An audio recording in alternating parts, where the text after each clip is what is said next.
Hello, welcome to legal awareness web series. आपको याद होगा कि पिछले साल जब हमने बाबरी मस्जिद की सीरीज शुरू की थी, उसके एक ही दिन पहले ये फैसला आया था कि कल्याण सिंह जो हैं उनके ऊपर भी कॉन्स्पिरेसी के चार्जेस लगाए जाएं। उनको जो इम्यूनिटी है वो जब तक गवर्नर हैं तब तक ही है, उसके बाद जब वो गवर्नर ना रहें तो वो भी क्रिमिनल ट्रायल फेस करें।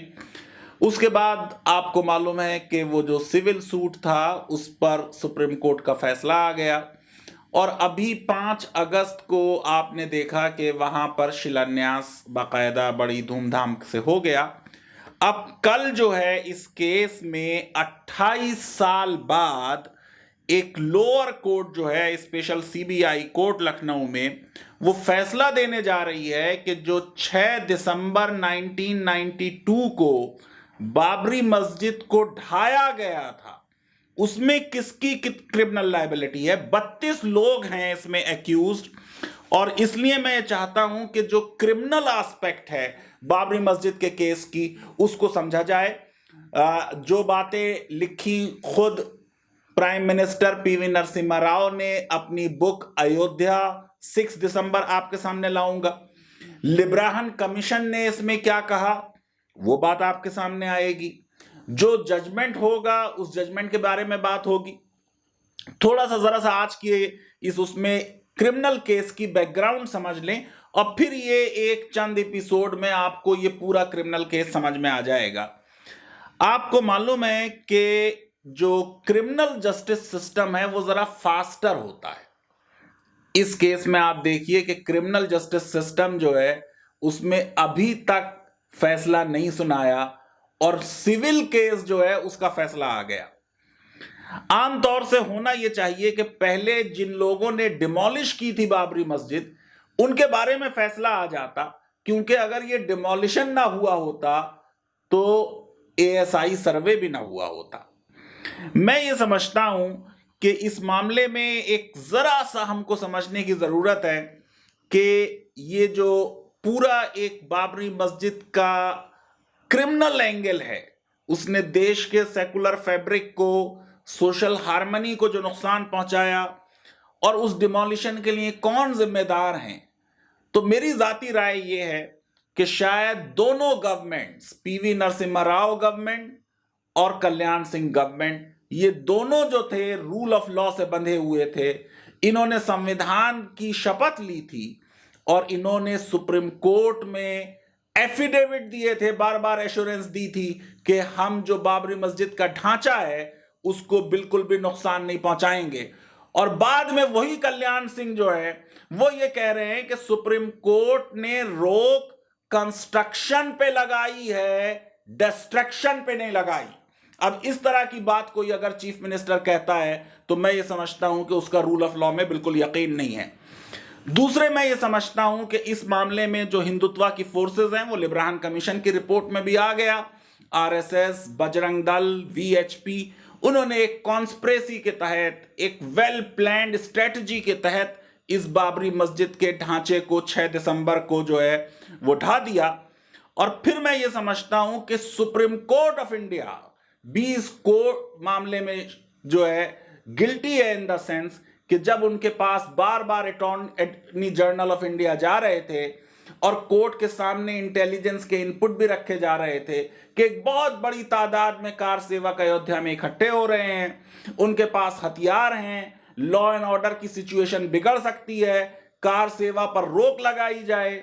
सुप्रीम कोर्ट ने बार बार कल्याण सिंह को मौका दिया, उनकी बात पर यकीन किया और बाद में जब ये ढांचा गिर गया तो कोर्ट ने खुद मान लिया कि यह हमसे गलती हो गई और यह बहुत बुरी बात है। लेकिन मैं एक और बड़ी बात आज कहना चाह रहा हूं। देखिए, यही एक टीचर की प्रॉब्लम होती है कि जब वो सच बोलता है तो सबको नाराज कर देता है। मुस्लिम लीडरशिप की क्या रिस्पॉन्सिबिलिटी है? बाबरी मस्जिद एक्शन कमेटी, मुस्लिम पर्सनल लॉ बोर्ड, ये जो पूरा एक प्रोजेक्ट है हिंदुत्व का, जिसके मामलात आज आप देख रहे हैं, जिसके नतीजे में मॉब लिंचिंग हो रही है, जिसके नतीजे में अदरिंग हो रही है, ये सारी चीजों के लिए काफी हद तक मुस्लिम लीडरशिप का बाबरी मस्जिद के केस को टैकल करने में जो गलतियां हुई हैं वो भी कहीं ना कहीं रिस्पॉन्सिबल है। मैं साफ कर दूं कि मैं जो हिंदुत्व फोर्सेस कम्युनलिज्म फैला रही हैं उनके सिंस को कंडोन नहीं कर रहा हूं, लेकिन मैं यही बात कह रहा हूं कि इनका भी रोल था। और मेरी बात की तो कोई वैल्यू नहीं है, लेकिन अली मियां जो खुद मुस्लिम पर्सनल लॉ बोर्ड के साल प्रेसिडेंट रहे हैं, उन्होंने खुद अपनी जो उनकी बायोग्राफीज लिखी गई हैं उसमें साफ तौर से कहा है कि रिजिड एटीट्यूड बाबरी मस्जिद एक्शन कमेटी का, उसकी वजह से यह मसला हल नहीं हुआ। वो ये समझे ही नहीं कि हिंदुत्व का थ्रेट कितना बड़ा है। अली मियां ने बार बार ये लिखा है कि जो एक्सपेक्टेशन लेवल था बाबरी मस्जिद एक्शन कमेटी का वो कुछ बहुत ज्यादा था। जो शंकराचार्य से बात हो रही थी, खुद अली मियां जो है वो मद्रास गए और बातचीत की, वो कहीं पे वर्कआउट नहीं की क्योंकि इधर से बहुत ज्यादा इन्होंने एक्सपेक्टेशन बढ़ा दी थी। यह भी लिखा उन्होंने अपनी किताब में कि जो बाबरी मस्जिद एक्शन कमेटी थी उसमें हकीकत पसंदी की कमी थी, रियलिस्टिक नहीं थे। अच्छा लगता है रूल ऑफ लॉ की बात हो, सेकुलरिज्म की बात हो, संविधान की बात हो, लेकिन ग्राउंड रियलिटी समझनी चाहिए। और मुस्लिम लीडरशिप के बारे में खुद अली मियां कह रहे हैं कि इन्होंने भी कंट्रीब्यूट किया हिंदू रिवाइवलिज्म को, और इन्होंने कह दिया इन्होंने इतना कंट्रीब्यूट किया कि कोई बहुत बड़ा जो हिंदुत्व का लीडर होता उसने वो जज्बात इतने नहीं उभारे जितने इन्होंने उभार दिए। और ये एक तरह का कलेक्टिव सुसाइड था जो कर दिया गया, जिसकी वजह से ये अदरिंग हुई, मुसलमानों को एक दुश्मन की तरह देखा जाने लगा, जो समाज का ताना बाना था वो बिखर गया। लेकिन मैं बिल्कुल साफ तौर से कह दूं कि मैं ये क्रोनोलॉजी बताता रहा हूं, आपको भी आगे बताऊंगा। मुस्लिम लीडरशिप यकीनन ब्लेम वर्दी है। बाबरी मस्जिद एक्शन कमेटी जो थी वो हालात की सीरियसनेस को उस तरीके से नहीं समझी जैसे समझना चाहिए था। लेकिन इसका मतलब ये नहीं है कि मैं दूसरे ग्रुप को कंडोन कर रहा हूं, ऐसा बिल्कुल नहीं है, बल्कि ये आपको डिमॉन्स्ट्रेट कराऊंगा कि दरअसल उधर से भी अलगार पहले से हो रही थी। वो थीसिस के शाहबानों के केस को पलटवार दिया, उसकी वजह से हिंदुत्व फोर्सेस जो है वो बहुत इनकरेज हो गई। उस थीसिस में क्रोनोलॉजी में अगर जाएंगे तो कहीं ना कहीं पर जरूर कमी नजर आएगी। और ऐसी ही ये बातें जो अली मियां ने कही हैं ये लिब्राहन कमीशन में भी कुछ हद तक आ गई हैं। आइए आज जरा सा बात कर लेते हैं कि ये जो क्रिमिनल केस कल डिसाइड होने वाला है, सीबीआई की कोर्ट लखनऊ में डिसाइड करेगी, इसके सिलसिले में जरा सी बात हो जाए। सबसे पहले तो ये समझ लें कि एक बहुत बड़ी तादाद में कार सेवक वहां जमा हो रहे थे। आत्मघाती दल मध्य प्रदेश से, मद्रास से और जगह से वहां आ गए थे। आईबी की रिपोर्ट और अटॉर्नी जनरल सुप्रीम कोर्ट को बता रहे थे, ना यूनियन गवर्नमेंट ने ना सुप्रीम कोर्ट ने जो है कोई एक इंटरवीन करने की जो विलिंगनेस है वो दिखाई। मैंने देखिए 356 पे पूरी किताब लिखी है, तरह तरह के केसेस में 356 का मिसयूज हुआ है। जब ओरिजिनल अगर 356 के ड्राफ्ट पे जाएंगे तो ये माइनॉरिटीज के इंटरेस्ट को प्रोटेक्ट करने का लॉ था, बाद में वो हटा दिया गया। ये एक केस बिल्कुल मुनासिब केस था जिसमें 356 यूज होना चाहिए था, लेकिन वो यूज नहीं हुआ। और नरसिम्हा राव ने अपनी किताब में उसको जस्टिफाई किया और उन्होंने कहा हम जब ही एक्ट कर सकते हैं जब ब्रेक डाउन हो जाए। अब यहां पे जो सिक्योरिटी फोर्सेस थी वो बहुत कम थी, सेंट्रल आर्म फोर्सेस जो थी वो बहुत कम थी, वो वहां तक पहुंच ही नहीं पाई और कार सेवक्स ने पूरा टेक ओवर कर लिया।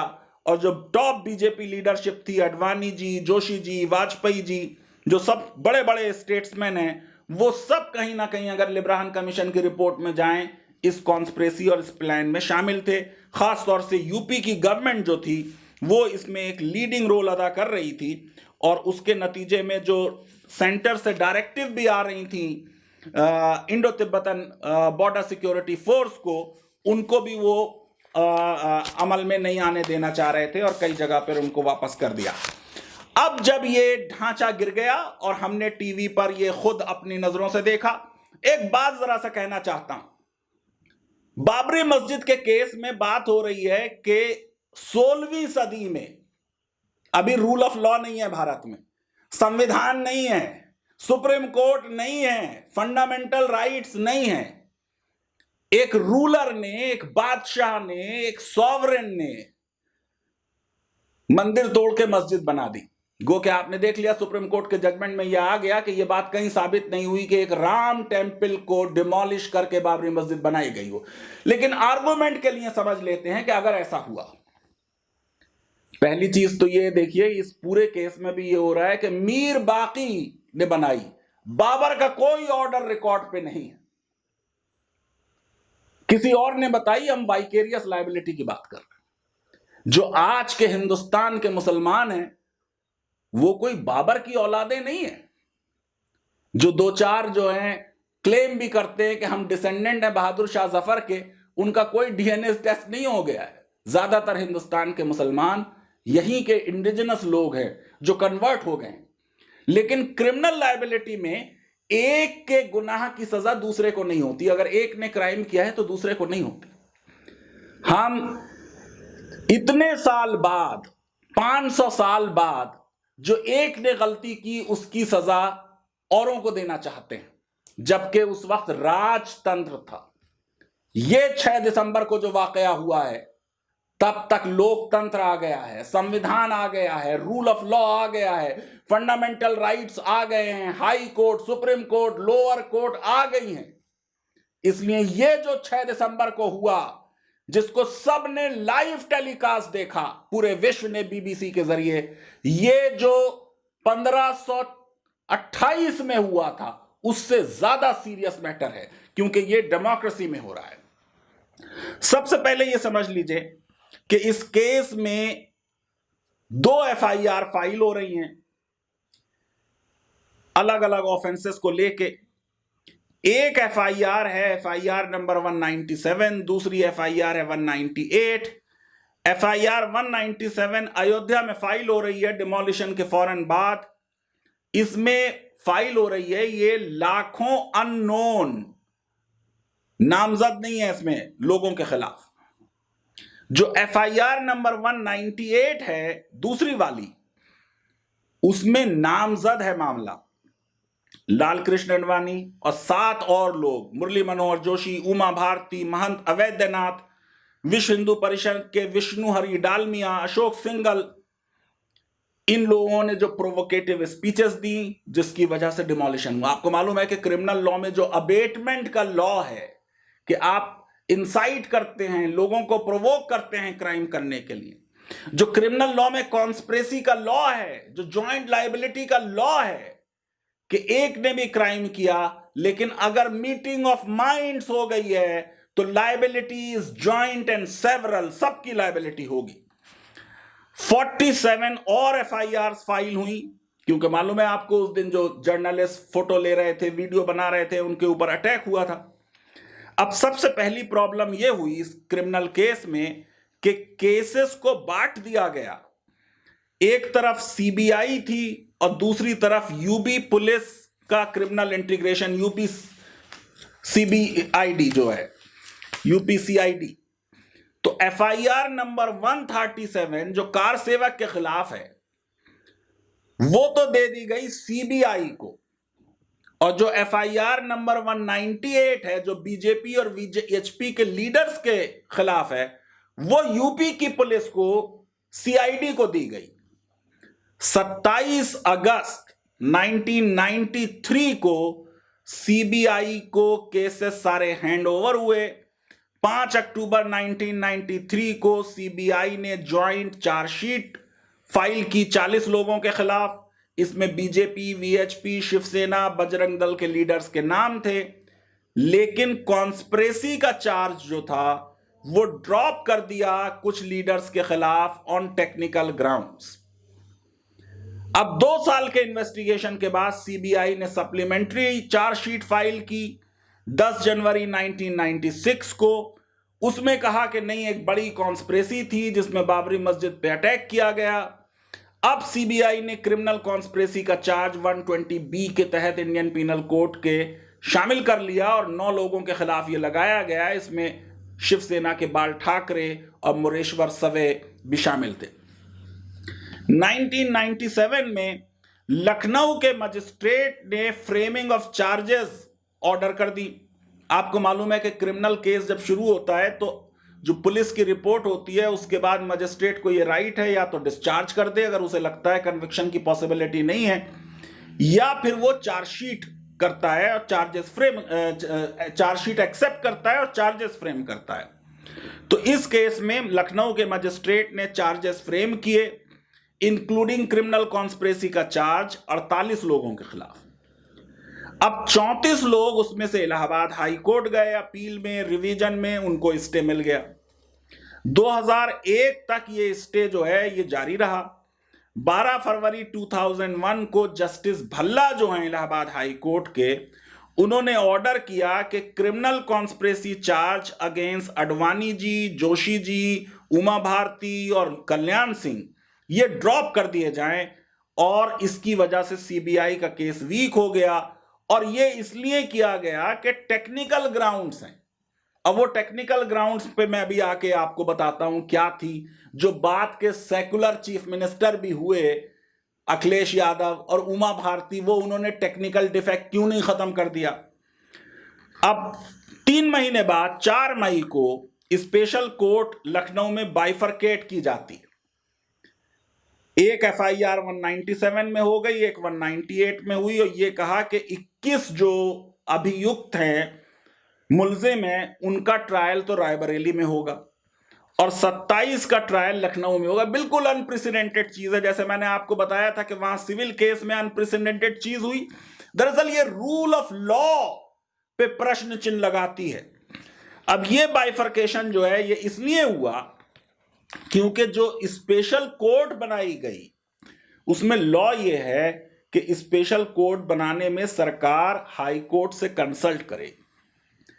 तो जो एफआईआर नंबर 198 है उसमें जस्टिस भल्ला ने खुद लिखा कि ये डिफेक्ट क्योरेबल है, लेकिन मुलायम सिंह की सरकार, मायावती की, अखिलेश की, किसी ने इस डिफेक्ट को क्योर नहीं की।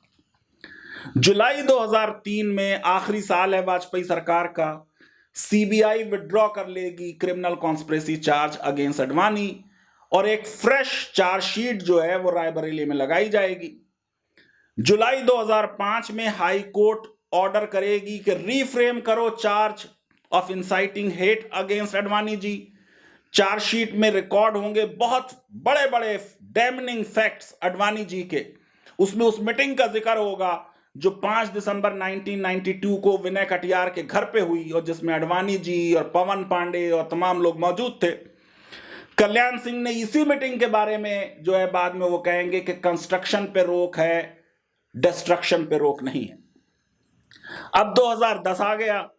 ये जो 2 केसेस हैं ये 2 अलग कोर्ट्स में चल रहे हैं, एक रायबरेली में चल रहा है, एक लखनऊ में चल रहा है। 2011 में सीबीआई जो है वो सुप्रीम कोर्ट जाएगी और वहां पे ये कहेगी कि रायबरेली वाला ट्रायल भी लखनऊ में ट्रांसफर किया जाए। 7 साल तक बहुत सी रिव्यू पिटीशन फाइल होंगी चार्जेस फ्रेम होने के बारे में, और डिले होता जाएगा। और आखिर में फिर ये होगा कि 19 मई 2017 को अडवाणी जी और बाकी लोग जो हैं उनके खिलाफ फिर से क्रिमिनल कॉन्स्पिरेसी चार्जेस आ जाएंगे।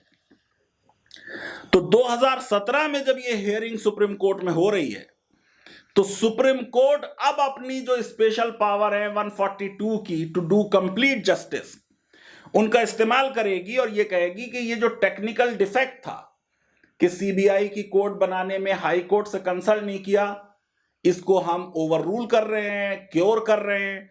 और कोर्ट ने कहा कि ये इसलिए कर रहे हैं क्योंकि जस्टिस जरूर होना चाहिए, जस्टिस जरूर होना चाहिए चाहे हेवेंस में फॉल। आपको मालूम है कि जब बाबरी मस्जिद के 1986 में अनलॉकिंग हुई थी तो एक जज ने कहा था कि साहब अगर यहां पे अनलॉकिंग हो जाएगी तो हेवेंस विल नॉट फॉल, इस तरह की बात हुई थी। अब आप जरा सा देख लीजिए कि ये जो मामला सुप्रीम कोर्ट में है, सुप्रीम कोर्ट ने कहा कि साहब जो सेकुलर फैब्रिक है संविधान का उसको चैलेंज हो रहा है, ये जो डिमोलिशन हुआ है। और फिर कोर्ट ने कहा कि जल्दी इसमें फैसला आना चाहिए। अब जो लोग इसमें जिनके खिलाफ ये चार्जेस हैं उनमें फिर अब वापस आ गए अडवाणी जी, कटियार, उमा भारती, साध्वी रितंबरा, मुरली मनोहर जोशी, विष्णु हरि डालमिया, कल्याण सिंह। उनको इम्यूनिटी थी, वो इम्यूनिटी खत्म हो गई, मैंने आपको पहले भी बताया। मई 2017 में अब चार्जेस फ्रेम हो गए सबके खिलाफ, कल्याण सिंह को छोड़ के।